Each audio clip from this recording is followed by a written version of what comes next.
First of all, pray a moment of silence for the gloriousness of the fro. Oh yes, that is fucking tasty.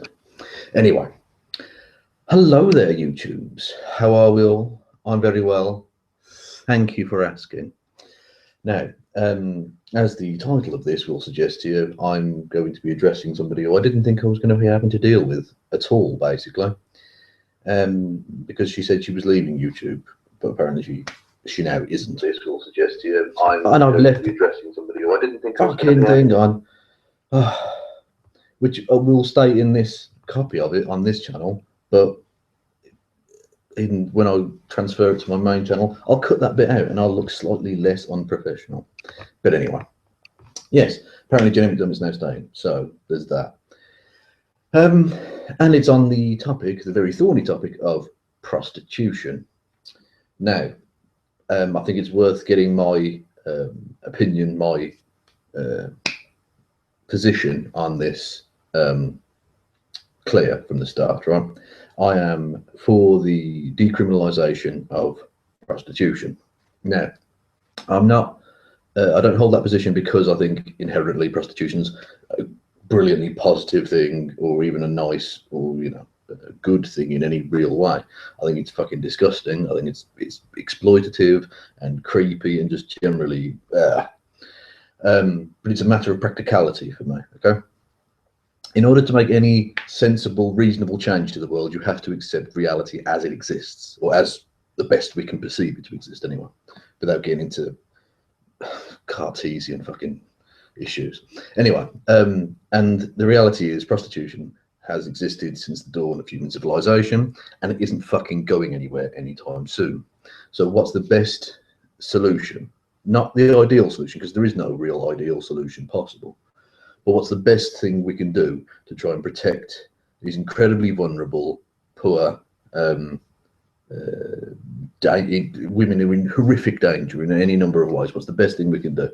And provably, time after time, the best thing you can do is to legalise, because then you can regulate and keep a track of things. There is just huge benefits to this taking place. And again, it's not because inherently I think prostitution's brilliant. I fucking don't.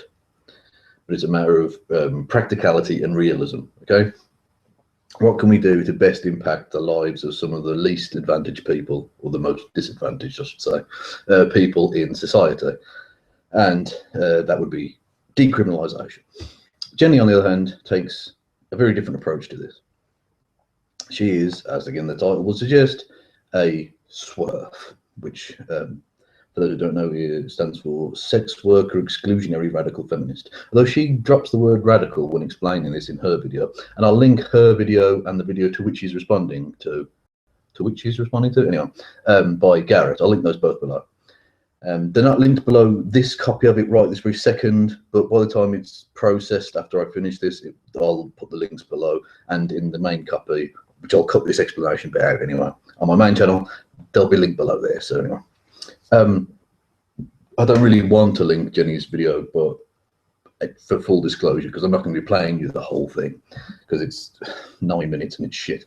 Anyway, yeah, at the start of it, she explains that she's had something of a fractious conversation with Garrett. And again, if you go to Garrett's video, link below, you can scroll down the comments and find out that actually the fractious element of it is the fact that she misrepresented him on 2 occasions, and essentially strawmanned him and lied about what he'd said in the video. And understandably, Garrett got a little bit peeved by that. But this is the thing that Jenny does anyway. She then goes through a few different bits and bobs. She disingenuously claims that she enjoys the or that her type of feminist, whatever, welcomes the what's the allieditude of male feminist, right? Which is disingenuous, and we'll see why as I play you this thing. And again, it'll be the usual thing. I'll play it on my phone, and you'll be able to hear it. You don't really need to see it because it's just her talking to the camera, so you don't need to watch the thing really. But you'll hear what she says.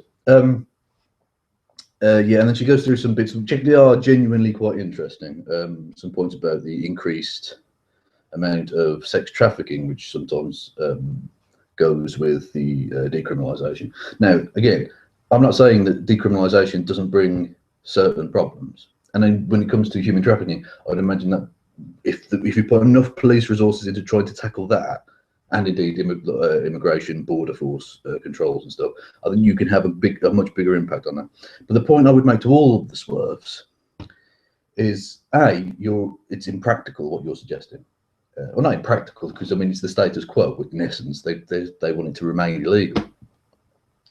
But in terms of actually making a positive impact, it's impractical. You're not, as much as decriminalisation may cause, there may still be problems with the system. If you just allow the present system to continue, women are getting fucking killed and having horrible diseases all the time, and they're often hooked on drugs and stuff by these pimps. They're in absolutely awful situations, and you say having these pie-in-the-sky dreams of getting rid of prostitution is essentially leading generation after generation of women down that path, because that's going to happen. That's just, I don't want it to happen, but I don't know how you can stop it. If you've got any ideas, I'm all fucking ears. But anyway, right, let's get on with this fucking the video portion of this. Right, I've skipped the first 6 minutes and 23 because it's not that interesting, frankly. But the last bit I found quite interesting. So let's have a little listen, shall we? Come on, play. I'm not a moral absolutist. My position is not based on right or wrong. It is based on the idea.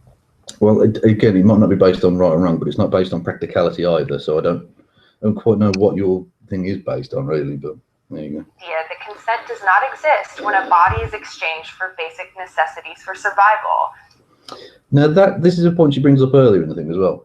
And whilst you can argue to a certain extent that the prostitute, along with every other worker, or a worker that has to work for necessity in order to live and eat and have a roof over their head and all the rest of it, that they are wage slaves. But I don't think you can realistically argue that they're actual slaves. That I give up of my body. Like I've literally been off work the last week and a half, 2 weeks, because I had a heavily bruised rib or ribs.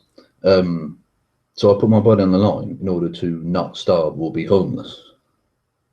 The firefighter does an even more brave job, and the policeman and the soldier and all the rest of it, right?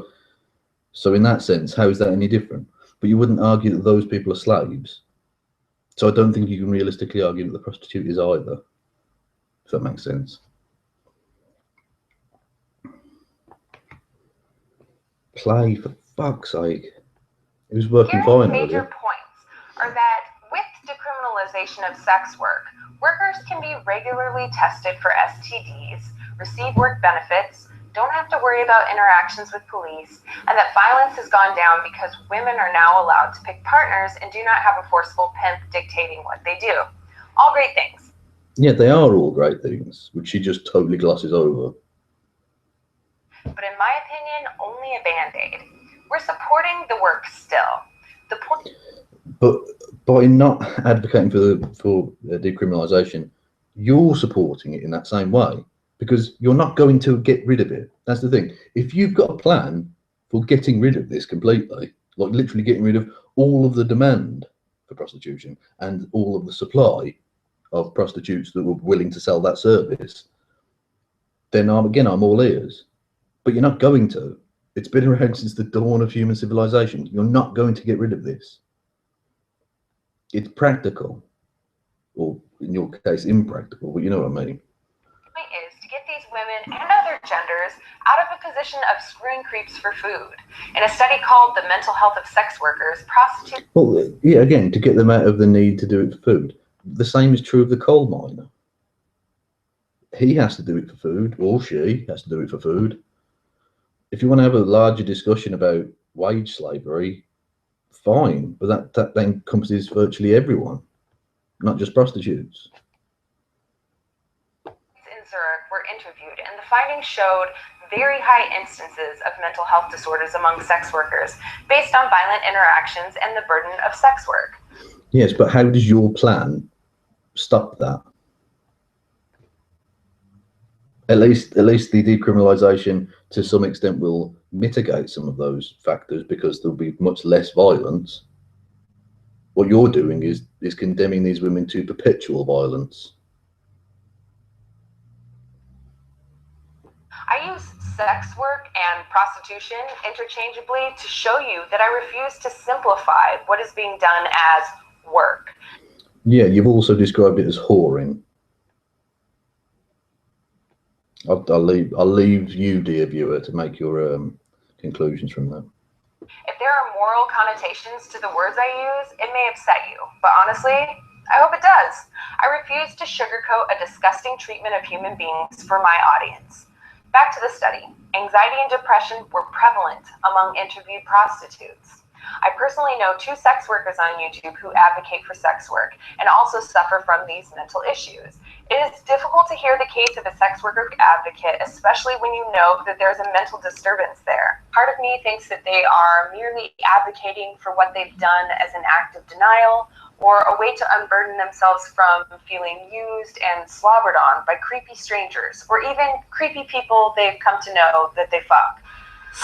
And it couldn't possibly be that they've made a life choice for themselves and are happy to defend that life choice. No, it has to be this other thing, because that wouldn't fit in with your fucking narrative then, would it? Oh, Garrett, I am not saying that the points that you made are untrue. I think there is data to back up your claims that there can said to be advantages to decriminalization. Yeah, there are. There are none to your plan, but there are to decriminalisation. But here are my counterpoints to the overall concept of prostitution that you've laid down. 1, you are a man. Call this a gender fallacy, but that doesn't make me wrong. I do not care if you call yourself a feminist and claim to fight for the same cause as me. If you attempt to speak on the behalf of women in an industry where women are taken advantage of by men predominantly, I fail to have a high opinion of you. Fuck you. Fuck you, Jenny. You proper cunt. You sexist, bigoted prick. I wonder where people get the idea that some feminists hate men.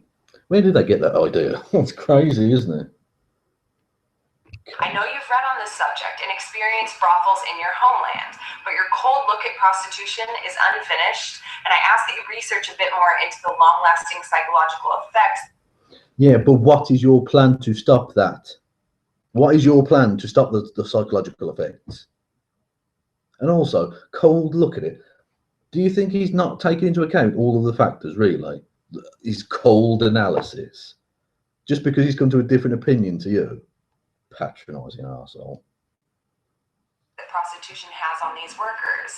I'm curious, do you advocate for the use of soldiers to do their government's bidding when high rates of them come back suicidal and suffering from PTSD? Yes. I mean, you don't.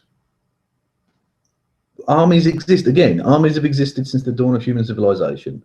You're not going to get rid of that, and neither should you try. You can, okay, trying to scale it back or trying to make some sort of positive changes.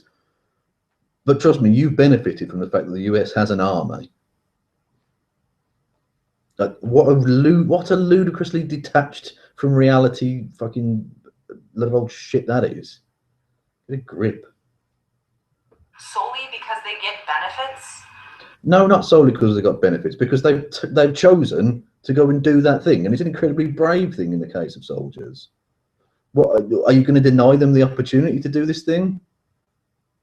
Who the fuck are you to dictate to people? 2, decriminalization leads to a rise in sex trafficking, prostitution's ugly older sister, and stripping and porn's cousin. The smugness on her face when she said that was brilliant, because that belies your hypocrisy. She goes on about it being porn being the cousin. Because in the video, certainly in one video and possibly more on your old channel that's now been deleted, you admitted to using pornographic material for your own sexual ends, your own sexual titillation, arousal, call it what you will. So you're a fucking massive hypocrite. You're part of the problem under your own fucking paradigm. 3. Sex work is an exchange of a human body for basic human necessities, and due to the power structures in place can be considered rape. Again, if you consider that rape, I think you probably have to consider sending someone down a coal mine to be slavery then. Because they're doing it for financial, they're doing it because they have to. If you live in some little pit village, you're only doing that because you have to in order to fucking live, so your family aren't starving and homeless, and there's no other job available to you, and the power structure is basically the same fucking thing. Thank you for taking the time to listen to me, and I would love for a response from you.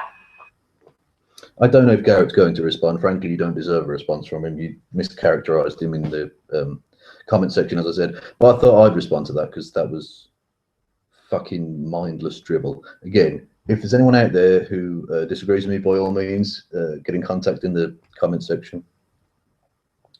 But to the SWERFs, and indeed the TERFs, they've got nothing to do with it, but fuck them anyway. To the SWERFs and the TERFs, fucking grow up. Seriously. And to anyone out there who disagrees with my position on prostitution, what's your alternative? Genuinely, what's your better plan than that? It's not perfect. I'm not suggesting my plan is perfect or that I've got all the answers, but what's your better solution than that? I'd be genuinely interested to hear. But anyway, yeah, Jenny McDermott can still go fuck herself. But thank you all for listening, watching, caring. Also, I've got a new article out today on some Muslim goings on, and I'll link that below as well. Shameless plug at the end. Fuck it.